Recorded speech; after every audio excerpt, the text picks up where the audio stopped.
What's up, everybody? Welcome back to the channel. See, there's this RC all over the internet that people love. It's kind of big, but it's kind of small. It looks hilariously comical, but I don't understand why people like it so much. Okay, I can see why this thing is so loved. I get it. I think I do.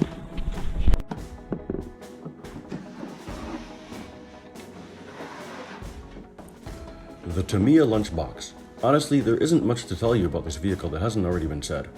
I mean, it looks really cool. It does look really cool, and I like the way it looks. Wait, did I already say that? Yeah, I did.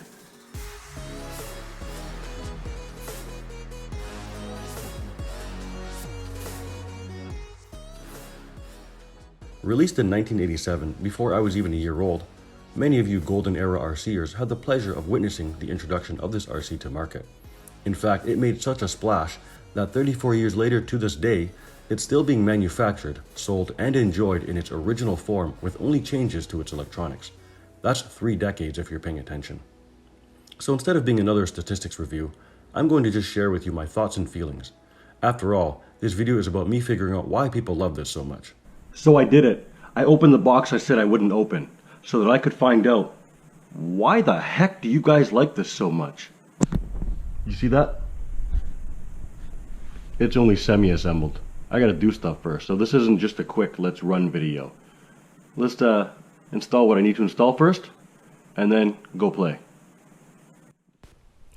At the time of the Lunchbox release, I was far too young to know anything. It wasn't until several years later, when in '92, strolling through Andrew Hayden Park in Ottawa, Canada, I had my first true run-in with an RC product. One of the first mind-blowing moments in my life. People were controlling scale boats in the pond. It might as well have been voodoo or black magic, because I knew no difference at that age.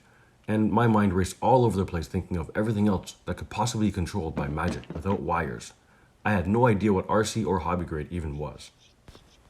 Before playing with mine, I was at a loss for why anybody outside of nostalgia could enjoy this thing.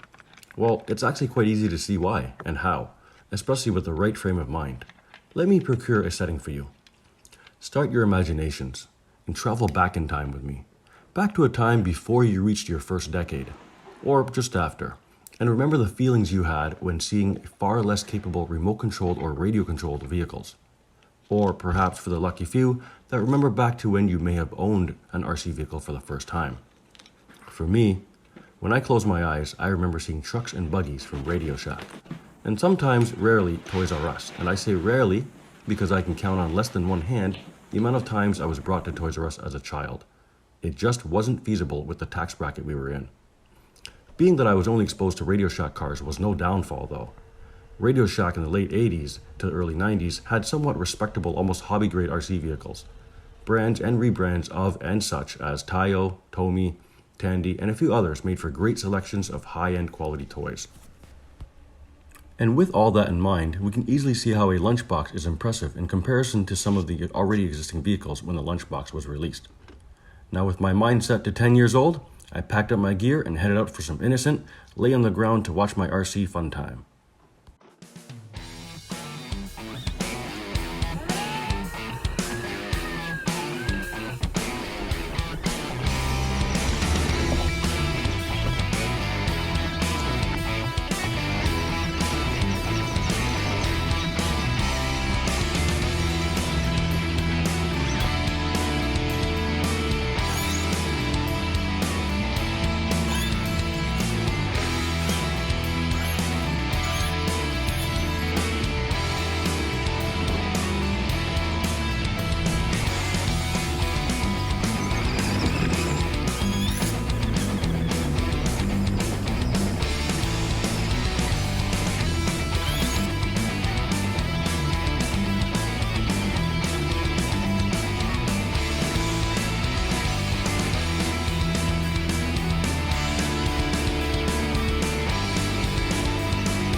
As soon as I pulled the trigger for the first time, a massive smirk came to my face as it picked up the front wheels, jerked onto its wheelie bar, and took off in a magically straight line.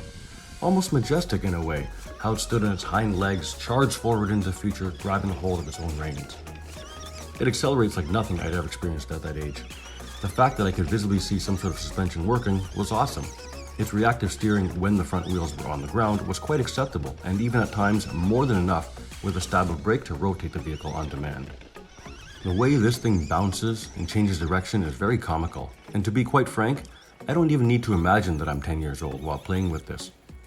I felt something that I had not felt in a long time, and that was the feeling of just being a boy playing with his toy, as opposed to a man operating a serious precision machine. You know, we often let ourselves get too serious in life. And after having spent almost 2 hours with this lunchbox, I feel I can surely say that I think I understand why I like the lunchbox and how it is so beloved by many others.